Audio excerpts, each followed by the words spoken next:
আসসালামু আলাইকুম প্রিয় ভাই বোনেরা, আশা করি সবাই অনেক অনেক ভালো আছেন। তো আমিও আলহামদুলিল্লাহ অনেক ভালো আছি। তো যাই হোক, বলতে গেলে 2 সপ্তাহ প্লাস পরে আমি আপনাদের জন্য ভিডিও তৈরি করতেছি। আমার একটু ব্যস্ততা ছিল, এমনকি একটু প্রবলেম ছিল, এজন্য ভিডিও করতে পারিনি। তো এজন্য আমি আন্তরিকভাবে দুঃখিত। যাই হোক, আপনারা কিন্তু আমাকে অনেকেই কমেন্টস করেছেন যে ভাই কেন ভিডিও দিচ্ছেন না, তো নিয়মিত আপনার ভিডিও পাচ্ছি না। তো এরকম কিন্তু আমাকে অনেকেই কমেন্টস করেছেন এবং হোয়াটসঅ্যাপে কিন্তু এসএমএসও করেছেন। তো যাই হোক, আশা করি সামনে থেকে আপনারা নিয়মিত ভিডিও পাবেন। তো আজকে আমি আপনাদেরকে দেখাবো যে ফার্স্টে আমি এখান থেকে চলে যাই হলো আমার অ্যাডোবি স্টকে। দেখেন, এটি কিন্তু আমার অ্যাডোবি স্টকের ড্যাশবোর্ড। তো ফার্স্টে আমি আপনাদেরকে একটু ড্যাশবোর্ডটা দেখিয়ে নিই। আমি কিন্তু এই যে দেখেন, টেকনোলজি ইমেজ নিয়ে কাজ করি, আপনারা কিন্তু জানেন। তো এগুলো কিন্তু আমার সেল যেগুলো হয়েছে ডাউনলোড, সেই ডাউনলোডের ড্যাশবোর্ড দেখেন। আমার কিন্তু এই যে প্রত্যেকটা কিন্তু এই যে এখানে দেখেন ডাউনলোড, সেই ডাউনলোডের ড্যাশবোর্ডটি কিন্তু এখানে শো করছে। তো যাই হোক, আলহামদুলিল্লাহ আমার কিন্তু প্রত্যেক সপ্তাহে কিন্তু দেখেন ভালো পরিমাণ সেল রয়েছে। আর এটা থেকে যে আমি কিন্তু এর আগেও টাকা উইথড্র দিয়েছি, আর এখন কিন্তু অ্যাভেলেবেল ব্যালেন্সে $86.86 কিন্তু এখনও আর্নিং রয়েছে। তো যাই হোক, আমি যেহেতু টেকনোলজি ইমেজ নিয়ে কাজ করি, এই ধরনের ইমেজগুলো কিভাবে তৈরি করতে পারবেন এবং কি কোন এআই দিয়ে তৈরি করলে অ্যাপ্রুভ পাবেন, সেই প্রসিডিউরটি আজকে আমি আপনাদেরকে দেখাবো। তো এখান থেকে আমি যদি চলে যাই হলো ইনসার্ট থেকে দেখেন রিসেন্ট টপ সেলার থেকে আমি যদি এই যে দেখেন একটা টেকনোলজি ইমেজের প্রোফাইল শো করতেছে, এটা যদি আমি একটু ভিউ প্রোফাইল করি, দেখেন এখানে দেখেন এই প্রোফাইলটা কিন্তু ম্যাক্সিমামই কিন্তু টেকনোলজি ইমেজ নিয়ে কাজ করে। দেখেন, এটা কিন্তু সবগুলোই কিন্তু টেকনোলজি ইমেজ। তো এখান থেকে আমি যদি এই যে ফার্স্টে যেই ডিজাইনগুলো রয়েছে, এখান থেকে আমি 2টি ডিজাইন ডাউনলোড করে আপনাদেরকে আজকে দেখাবো। এই যে আমি যদি এখান থেকে রাইট বাটন ক্লিক করি, দেখেন এই যে সেভ অ্যাজ থেকে সেভ। তারপরে আমি যদি এই যে এখান থেকে আরেকটি ইমেজ নেই, এই যে এই ইমেজটাও যদি নিয়ে দেখাই, সেভ থেকে এই যে সেভ, এই 2টা ইমেজই কিন্তু আমার ডাউনলোডে সেভ হয়ে গেছে। আমি যদি এই যে আমার ডাউনলোডে গিয়ে একটু রিফ্রেশ করি, দেখেন এটার ভিতরে দেখেন এই যে নিউ ফোল্ডার, এই নিউ ফোল্ডারের ভিতরে এই যে 2টা ইমেজ দেখা যাচ্ছে, যে এই 2টা ইমেজ কিন্তু আমি এই মাত্র ডাউনলোড করেছি।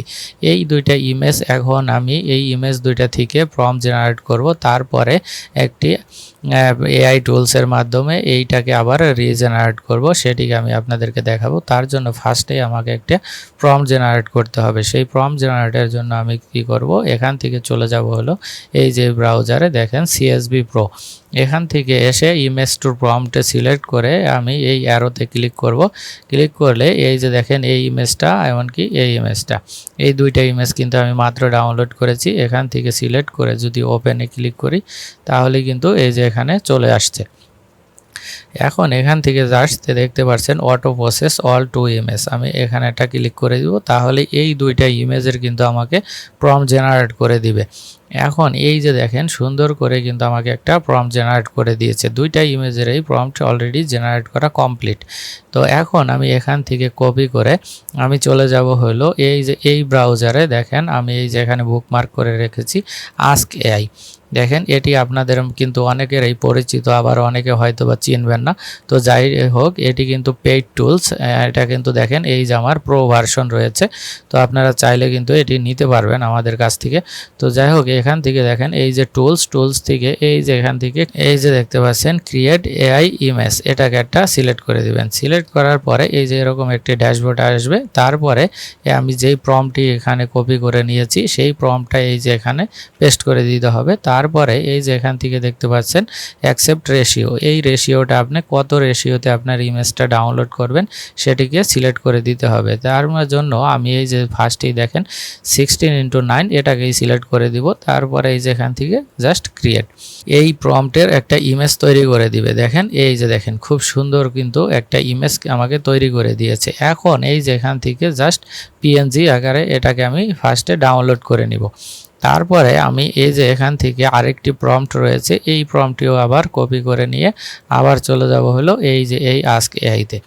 এখানে এসে আমি কন্ট্রোল এ দিয়ে সবটাকে সিলেক্ট করে কন্ট্রোল ভি দিয়ে আবার নতুন প্রম্পটটাকে এখানে পেস্ট করে দিয়েছি। এখন যদি আমি জাস্ট ক্রিয়েটে ক্লিক করি তাহলে দেখবেন যে আমার এই প্রম্পটের যে ইমেজটি সেটি কিন্তু তৈরি হয়ে যাবে। দেখেন এই ইমেজটিও কিন্তু খুব সুন্দর একটি ইমেজ আমাকে তৈরি করে দিয়েছে। এখন এইটি ইমেজটাও আমি এখান থেকে ডাউনলোড করে নিই। আর এটির সম্পর্কে আরেকটু বলে নেই, এই আস্ক এআই কিন্তু এখন পেইড ভার্সনে পার ডে 100 ইমেজ জেনারেট করা যায়। যাই হোক, আর প্রত্যেকটা ক্লিকে প্রত্যেকবার যখন ক্লিক করবেন তখন কিন্তু একটা করে ইমেজ জেনারেট করবে। আর অনেক এআইতে দেখবেন যে একসাথে 2টা 3টা 4টা এভাবে কিন্তু জেনারেট করা যায়। এই আস্ক এআইতে কিন্তু একটা ছবির বেশি জেনারেট করা সম্ভব না, মানে এক প্রম্পট দিয়ে একটা ইমেজই জেনারেট করতে পারবেন। এমনকি আমি যেহেতু এই একটা প্রম্পট দিয়েছি, আমি যদি এখানে আবারও ক্রিয়েট ক্লিক করি তাহলে দেখবেন এই প্রম্পটেরই আরেকটা ভেরিয়েন্ট তৈরি করে দিবে। এভাবে প্রত্যেকবার ক্লিক করলে একটা করে ইমেজ কিন্তু জেনারেট হবে। দেখেন এটা কিন্তু আরেকটি ভেরিয়েন্ট তৈরি করে দিয়েছে। যাই হোক, আমি অলরেডি 2টা ইমেজ ডাউনলোড করে নিয়েছি। এই যে দেখেন এখান থেকে আমি যদি একটু ব্যাকে যাই, দেখেন এই যে এখানে এই 2টা ইমেজ কিন্তু অলরেডি আমি এইমাত্র ডাউনলোড করে নিয়েছি।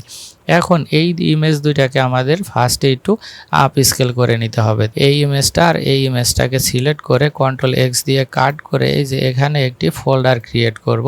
দেখতে পাচ্ছেন আমি এখানে একটা ফোল্ডার ক্রিয়েট করি, যেহেতু এটা টেকনোলজি ইমেজ সেই ক্ষেত্রে এই যে টি এই নামে আমি একটি ফোল্ডার ক্রিয়েট করলাম। এমনকি এই ফোল্ডারের ভিতরে আমি এই ইমেজ দুটাকে কন্ট্রোল ভি দিয়ে পেস্ট করে দিয়েছি। এখন যদি আমি একটু ভিউ করে দেখেন এই ইমেজ দুটা কিন্তু আমি এখানে রেখে দিয়েছি, এই যে এই টি এই ফোল্ডারের ভিতরে। এখন আমি আবার চলে যাই হলো এই যে দেখতে পাচ্ছেন আপ স্কেল। এখন এই যে এখান থেকে দেখেন ব্যাস আপ স্কেল রয়েছে, এই ব্যাস আপ স্কেলটা সিলেক্ট করে এখন এই যে দেখতে পাচ্ছেন সেটিং, এটাকে সিলেক্ট করে আপনারা ফার্স্টেই এই যে জেপিজি মোডটাকে সিলেক্ট করে দিবেন। তারপরে আবার চলে আসবেন এই আপ স্কেলিতে, এই ব্যাস আপ স্কেল তো সিলেক্ট করাই রয়েছে। এখন আপনারা কি করবেন, এই যে সিলেক্ট ফোল্ডার, আমরা যেহেতু ফোল্ডার ওয়াইজ করব তার জন্য এই সিলেক্ট ফোল্ডার সিলেক্ট করে এই যে দেখতে পাচ্ছেন টি এই নামে কিন্তু আমি এই ফোল্ডারটার ভিতরে কিন্তু আমি ইমেজ দুইটা রেখেছি। তার জন্য এই ফোল্ডারটা সিলেক্ট করে এখান থেকে সিলেক্ট ফোল্ডারে ক্লিক করলে আমার এটা কিন্তু এখানে চলে এসেছে। এখন এই যে দেখতে পাচ্ছেন আপ স্কেলে 2x 4x 3x রয়েছে, আমি এখান থেকে 4x দিয়ে করব। আর আউটপুটটা আমি কি করব, ওই যে টি সেই ফোল্ডারের ভিতরেই আরেকটা ফোল্ডার অটোমেটিক তৈরি হয়ে যাবে, সেটার ভিতরেই থাকুক। তারপরে এখান থেকে দেখতে পাচ্ছেন আপ স্কেল, এটাতে ক্লিক করলেই কিন্তু খুব ফাস্ট বলতে গেলে এটা আপ স্কেল হয়ে যাবে। দেখেন অলরেডি কিন্তু আমার আপ স্কেল কমপ্লিট। এই যে এখানে ওপেন আপ স্কেল ফোল্ডার। এখন এখান থেকে আমি ফোল্ডার দেখব না, আমি চলে যাব এটাকে মিনিমাইজ করে এই যে এখানে টি দেখেন এটার ভিতরেই কিন্তু এই যে আপ স্কেল জেপিজি নামে কিন্তু আরেকটা ফোল্ডার তৈরি করে দিয়েছে। আমি যদি এটিকে ভিউ করি তাহলে দেখেন এটি এই যে 4.358 কেবি কিন্তু দিয়েছে এবং এইটাও 4+, এটাও কিন্তু দেখেন 4 MB প্লাস। তো যাই হোক, আমি এটিকে কিন্তু আপ স্কেল করে নিয়েছি। এখন এইটাকে আমার আপলোড করার আগে আমাকে ফার্স্টে একটা এসইও করে নিতে হবে। এই এসইও যদি করেন তাহলে কিন্তু আপনাদের ডাউনলোডের পরিমাণটা অনেক বেড়ে যাবে। তো এই এসইও করার জন্য আমি ব্যবহার করি প্রতিনিয়তই, আপনারা হয়তোবা জানেন, এই যে দেখতে পাচ্ছেন সেই আপনাদের কাঙ্ক্ষিত মেটামাস্টার। এই মেটামাস্টারটি কিন্তু খুবই পাওয়ারফুল, এমনকি এটা কিন্তু লেটেস্ট আপডেট এসেছে, সেই আপডেটের ভিডিওটি আমি খুব শীঘ্রই নিয়ে আসব। তো যাই হোক, এখন আপাতত আপনারা দেখেন এই যে এখান থেকে দেখতে পাচ্ছেন ইমেজ সিলেক্ট করা রয়েছে। এই ইমেজটা সিলেক্ট থাকা অবস্থায় আমি এই যেখান থেকে যেহেতু ফোল্ডার ওয়াইজ 2টি ইমেজ একসাথে করব, তার জন্য সিলেক্ট ফোল্ডারে ক্লিক করে এই যে দেখতে পাচ্ছেন ডাউনলোডের ভিতরে এই যে টি এই ফোল্ডারের ভিতরে এই যে আপ স্কেল করা এই 2টা ইমেজ, এটাকে সিলেক্ট করে জাস্ট সিলেক্ট ফোল্ডার। দেখেন আমার 2টা ইমেজই কিন্তু এখানে চলে এসেছে। এখন যদি আমি স্টার্টে ক্লিক করি তাহলেই দেখবেন এখানে একটি টাইটেল, কিওয়ার্ড, ডেসক্রিপশন, ক্যাটাগরি এমনকি রেটিং পর্যন্ত দিয়ে দিয়েছে। আপনাদের কিন্তু আগে এই জিনিসগুলো ছিল না। এই মেটামাস্টারে অনেক কিছু আপডেট নিয়ে এসেছে। এই আপডেট সম্পর্কে আমি একটি ভিডিও তৈরি করব, তো আপনারা তখন কিন্তু ফুললি ফিচারগুলো জানতে পাবেন। তো যাই হোক, এখন এই যে দেখতে পাচ্ছেন সমস্ত কিন্তু আমার এখানে জেনারেট করা শেষ, এমনকি এসইও করা কমপ্লিট। এখন আমি এখান থেকে চাইলে কিন্তু আমি এই যে অল মাইক্রো স্টক সাইট থেকে নিয়ে এখান থেকে এই অ্যাডোবি স্টকে সিলেক্ট করে আমি একটা এক্সপোর্ট সিএসভি কিন্তু নিতে পারি। তো যাই হোক, আমি একটা সিএসভি নিয়ে নিচ্ছি। তো এখন এখান থেকে আমি চলে যাব হলো আবার সেই আমার অ্যাডোবি স্টকে। এখানে এসে আমি কি করব, এই যে আমার কন্ট্রিবিউটর ড্যাশবোর্ডে চলে আসছি, এমনকি এখান থেকে আপলোড থেকে এই যে দেখতে পাচ্ছেন ব্রাউজ, এই ব্রাউজে একটা ক্লিক করব। ব্রাউজে ক্লিক করার পরে এখান থেকে এই যে ডাউনলোডের ভিতরে এই যে টিটিটি এই ফোল্ডারটা, তারপরে এই যে এখান থেকে দেখতে পাচ্ছেন আপ স্কিলি, এটার ভিতরে এই দুইটা ইমেজ দেখেন, এই একটা ইমেজ এমনকি এই একটা ইমেজ, এই দুইটা কিন্তু আমি এইমাত্র ডাউনলোড করে এসইও করেছি। এই দুইটাকে সিলেক্ট করে এখান থেকে ওপেনে ক্লিক করলেই দেখেন আমার ইমেজ দুইটা কিন্তু অলরেডি আপলোড হচ্ছে। তো ইমেজ দুইটা যখনই আপলোড হবে তাহলে পরে কিন্তু আমি যেহেতু এটাকে এসইও করে নিয়েছি, এই দুইটা ইমেজ কিন্তু অলরেডি এখানে ট্যাগ, টাইটেল, কিওয়ার্ড সব কিছু বসে যাবে, আমার কিন্তু কিছুই দিতে হবে না। দেখেন অলরেডি কিন্তু একটা ইমেজ আপলোড হয়ে গিয়েছে। তো এই যে দেখেন আরেকটা ইমেজও আপলোড কমপ্লিট। এখন এখানে যদি আমি ক্লিক করি, এই যে দেখেন সুন্দর একটা টাইটেল, তারপরে এই যে এখানে কিছু কিওয়ার্ড অটোমেটিক কিন্তু দিয়েছে।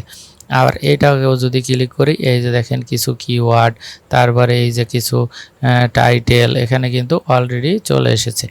এখন আমি চাইলে এই যে এখানে কিন্তু ওরা অ্যাডোবি স্টক কিছু সাজেস্টেড কিওয়ার্ড দিয়েছে, এটাকে আমি অ্যাড অল করে দিলাম। তারপরে এই যে এখান থেকে নো, তারপরে ক্রিয়েট ইউজিং এআই টুলস, এটাকে ক্রিয়েট করে এই যে এখান থেকে পিপল অ্যান্ড প্রপার্টিস আর ফ্রিকশনাল, এটাকে সিলেক্ট করে দিতে হবে। তারপরে সেভ, তারপরে আবারও সেম, এই যে এটাকে সিলেক্ট করে create using AI tools properties, এটাকে সিলেক্ট করে দিয়ে আমি কি করব, এই যে এখানে যেহেতু অ্যাড অলে দিয়ে এই কিওয়ার্ডগুলো আমি নিয়ে নিয়েছি, এখন এখান থেকে সেভ ওয়ার্ক। দেখেন এই দুইটাই কিন্তু এখন সবুজ মার্ক হয়ে গিয়েছে। এখন তার মানে আমার এটা কিন্তু সাবমিট করার জন্য প্রস্তুত। কিন্তু দেখেন আপনারা কিন্তু অনেকেই জানেন সাপ্তাহিক একটি লিমিট রয়েছে, তার জন্য এখানে আমার কিন্তু সাবমিট বাটনটি হাইড হয়ে গিয়েছে। হয়তো বা আজকালকের ভিতরেই কিন্তু আবার আমার সাবমিট বাটনটি অ্যানেবল হয়ে যাবে, তখন কিন্তু আমি এই ইমেজগুলোকে আমি সাবমিট করতে পারবো। অলরেডি কিন্তু আমি ইমেজগুলোকে আমি সব প্রসেস করে এখানে ইন রিভিউতে দিয়ে রেখেছি, তারপরে আমি সাবমিট করলে কিন্তু এই যে এই ইন রিভিউতে চলে যাবে। এখন কিন্তু এই নিউতে রয়েছে। তো যাই হোক, আশা করি আপনারা এই বাকি প্রসেসটা কিন্তু সবাই পারেন, এমনকি সবাই কিন্তু অবগত রয়েছেন। আজকে আমি যেই প্রসেসটা দেখালাম সেই প্রসেসটা ফলো করে কিন্তু টেকনোলজি ইমেজগুলো আপলোড করে এই যে এখান থেকে দেখেন, এখান থেকে খুব সুন্দর এমনকি হিউজ পরিমাণে একটা আর্নিং জেনারেট করতে পারেন।